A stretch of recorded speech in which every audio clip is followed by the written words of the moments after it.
विकासाला अडसर ठरणा यांना आडवे करू दिनकर माने. समविचारी विचारातूनच सर्वांगीण विकास साध्य होतो.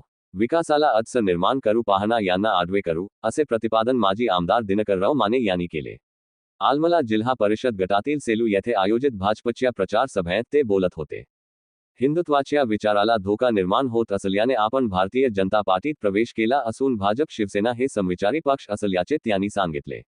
औसा मतदारसंघात आमदार अभिमन्यू पवार यांच्या नेतृत्वाखाली शेती, सिंचन, रस्ते, शिक्षण व आरोग्य क्षेत्रात मोठ्या प्रमाणात विकास झाल्याचे त्यांनी नमूद केले. यावेळी जिल्हा परिषद गटाच्या भाजप उमेदवार शीतल रविकुमार चिलमे व पंचायत समिती उमेदवार गंगाबाई गोंठीकर थोरात यांना पाठिंबा देण्याचे आवाहन करण्यात आले. प्रचार सभेला मोठ्या संख्येने नागरिक उपस्थित होते. ताकाला जाऊन मोरवा आड करायचं नाही, काही नाही.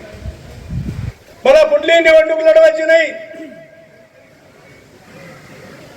पण या राज्यामध्ये हिंदुत्वाचे विचार, या देशामध्ये हिंदुत्वाचे विचार कोण पुढे घेऊन जात आहे तर नरेंद्रभाई मोदी आणि देवेंद्रजी फडणवीस साहेब हे घेऊन जात आहेत. आणि म्हणून एका विचाराची लोक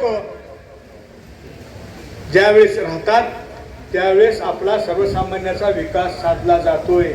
मला काही पदासाठी वगैरे मी कुठलं पद मागितलं नाही, काही नाही. फक्त मी सांगितलंय माझ्या जनसामान्य लोक माझ्याकडे जे काम घेऊन येतील ती मी तुम्हाला सांगणार, ते काम झालंच पाहिजे, ही माझी पहिली अट आहे. संघर्षमय जीवन आम्ही जगलो. 25 वर्ष आम्ही संघर्ष केला. त्या संघर्षाला या गावातली असंख्य लोक येत होती. चला आंदोलन आहे, मोर्चा आहे म्हटलं की ते टँकरसाठी सुद्धा आंदोलन करून त्या काळात आपण टँकर देण्याची, ह्या बी गावात टँकर दिलं होतं. माझ्या काळात दिलं होतं का नाही?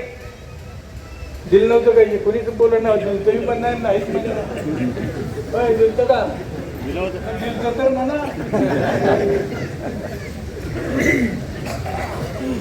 आणि ज्या ज्या ठिकाणी संघर्ष करावा लागणार त्या त्या ठिकाणी आम्ही 100% संघर्ष केला आणि लोकप्रतिनिधी म्हणून आमची जबाबदारी आम्ही पार पाडली.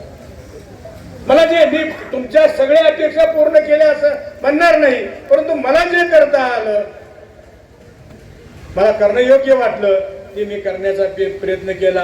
मग ते आमदार निधीचं त्यावेळेस 2 लाख होते, आजचे 20 लाख आणि त्यावेळेसचे 2 लाख बरोबरच आहेत. आज